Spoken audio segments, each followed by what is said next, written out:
আমরা কথা দিয়েছি দেশবাসীকে, আপনাদের ভালোবাসা এবং সমর্থনে আল্লাহ রাব্বুল আলামিন যদি আমাদেরকে এই দেশবাসীর খেদমতের দায়িত্ব দেন, সরকার গঠনের সুযোগ দেন, আমরা নিজেরা চাঁদা তুলব না, নিরীহ জনগণের কাছ থেকে জুলুম করে এবং কাউকে চাঁদাবাজি করতে দেব না। অফিস আদালতে ঘুষের বাণিজ্য আর চলবে না, অবৈধ দখলদারি বরদাস্ত করা হবে না, দুর্নীতির মূল জড় কেটে দেওয়া হবে ইনশাআল্লাহ। আমরা একটা দুর্নীতিমুক্ত বাংলাদেশ দেখতে চাই। জাতি, ধর্ম, দল, মত নির্বিশেষে 18 কোটি মানুষের প্রত্যেকটা নারী পুরুষ রাষ্ট্রীয় সংবিধান স্বীকৃত তার সকল অধিকার সমানভাবে ভোগ করবে ইনশাআল্লাহ। আমরা সকলের জন্য ন্যায় বিচার কায়েম করব। বিচারে কারো প্রতি কোনো সামান্য তারতম্য করা হবে না।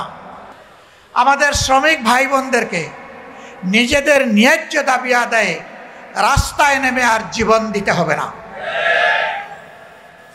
তারা ঘরে বসে তাদের অধিকার পাবেন। শ্রমিকরা যদি তাদের শ্রমের ন্যায্য মূল্যায়ন পায়, তাহলে মালিকরাই উপকৃত হবেন। তখন তারা সন্তুষ্টির সাথে পূর্ণ যোগ্যতা উজাড় করে তারা তখন কলকারখানার গতি বাড়িয়ে দেবে।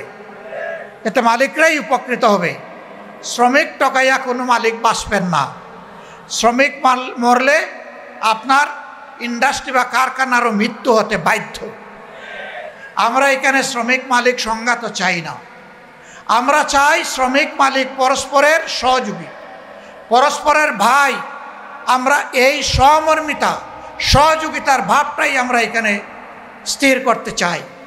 কিন্তু আফসোস, যুগের পর যুগ বিভিন্ন শ্রমিক সংগঠন আমাদের শ্রমিক ভাইদের অধিকারকে বিক্রি করে নিজেরা লাভবান হয়েছে। শ্রমিকদের ন্যায্য কোনো দাবি তারা আদায় করে নাই। শ্রমিকরা পথে পথে কষ্ট করেছে, জীবন দিয়েছে, পঙ্গু হয়েছে, চাকরি হারা হয়েছে, লাভবান হয়েছেন নেতারা। বাংলাদেশ জামাত ইসলামী এই বৈষম্যের বিরুদ্ধে। সম্মানিত ভাইয়েরা, এই কাফরুল মিরপুরে একসময় কিসের রাজত্ব ছিল তার সাক্ষী আপনারা। আল্লাহ তাআলার কাছে সাহায্য চাই, আবার যেন সেই দুঃশাসন এখানে ফিরে না আসে, কারো হাত ধরেই যেন এখানে ফিরে না আসে। এই এলাকার মানুষ শান্তি এবং সম্মানের সাথে যেন বসবাস করতে পারে। ব্যবসায়ীরা তাদের জায়গায় ব্যবসা করবেন, চাকরিজীবীরা চাকরি করবেন, ছাত্রছাত্রীরা তাদের লেখাপড়ার কাজ চালিয়ে যাবেন, মা বোনেরা পেশাগত এবং সাংসারিক দায়িত্ব পালন করবেন। যার যার জায়গায় সম্মান এবং নিরাপত্তার সাথে তারা এই দায়িত্ব পালন করবেন। আমরা সেই রকমই একটা কাফরুল এবং সেই রকম একটা মিরপুর গড়ে তুলতে চাই প্রাথমিকভাবে, এবং আমরা সারা বাংলাদেশের চিত্রই একাকার চাই, একই ধরনের চাই। আমরা কোথাও উন্নয়নের ক্ষেত্রে কোনো বৈষম্য চাই। এই কাফরুল এবং মিরপুরে কোনো খেলার মাঠ নাই, পার্ক নাই, সাঁতার শেখার জন্য সুইমিং পুল নাই, রাস্তাঘাটগুলো পর্যাপ্ত নয়, অপর্যাপ্ত। যা আছে কিছু কিছু জায়গায়, বেশ কিছু জায়গায় ভাঙ্গাচোরা, ড্রেনগুলা খোলা, ময়লা, দুর্গন্ধযুক্ত। এটা শুধু মিরপুরের কাফরুলের দৃশ্য না, এটা আমাদের আধুনিক তিলোত্তমা ঢাকার দৃশ্য। আপনি ঘর থেকে বের হয়েছেন, হয় আপনার নাক দুর্গন্ধ প্রুফ হয়ে গেছে, অথবা নাক চেপে আপনাকে রাস্তা অতিক্রম করতে হবে। এর পাশাপাশি ছিনতাইকারী, চোর ডাকাতদের, বাটপারদের হাতে আপনাকে পড়তে হবে। আমরা এই সকল যন্ত্রণা থেকে সমাজকে মুক্তির জন্য লড়াই করতে চাই ইনশাআল্লাহ। আমরা সমাজে যারা অপকর্মে লিপ্ত, দুর্নীতিতে লিপ্ত, চাঁদাবাজিতে লিপ্ত, তাদেরকে একটা সিম্পল মেসেজ দিতে চাই। এই সব অপকর্মের বিরুদ্ধে লড়াই আমরা শুরু করেছি, এগুলা খতম না করে আমরা বিশ্রাম নেব না, আমরা থামবো না ইনশাআল্লাহ। মাঝপথে থামার কোনো প্রশ্নই আসে না। সব কিছুকে গ্রাউন্ড লেভেলে নামিয়ে না আনা পর্যন্ত আমাদের লড়াই অব্যাহত থাকবে। সেই লড়াইয়ের কি গর্বিত অংশীদার আপনারা হবেন? রাজি আছেন? বলবেন যে আমাদেরকে দিয়ে আপনারা আবার ঘরে বসে থাকবেন কিনা? না না, আপনাদের সাথে পিছনে নয়, সামনে থাকবো ইনশাআল্লাহ। আমরা জিতবো না হারবো এটা আল্লাহ তাআলার ফয়সালা, কিন্তু মানুষের জন্যে, মানুষের মুক্তির জন্যে আমাদের লড়াই আল্লাহর উপর ভরসা করে আমরা চালিয়ে যাব ইনশাআল্লাহ। আসুন, একটা নিষ্কলুষ শান্তি সৌম্যের মিরপুর কাফরুল অহিংস একটা কার এবং মিরপুর গড়ার জন্য নূতন করে আবার আমরা শপথ নিই। দাড়িপাল্লা ইনসাফের প্রতীক, মহান আল্লাহর কাছে তৌফিক চাই আল্লাহ তাআলার দেওয়া এই ন্যায়নিষ্ঠ প্রতীকের সাথে আমরা যেন কোনো ধরনের বিশ্বাসঘাতকতা না করি, আমরা যেন আল্লাহর দেওয়া এই প্রতীকের মর্যাদা রক্ষা করতে পারি। এই প্রতীকের কথা কালামে হাকিমে উল্লেখ করা হয়েছে,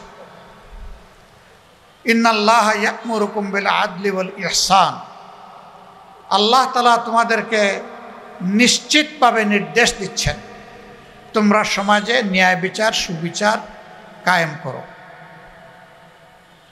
এই মিজান, এই পাল্লার মাধ্যমে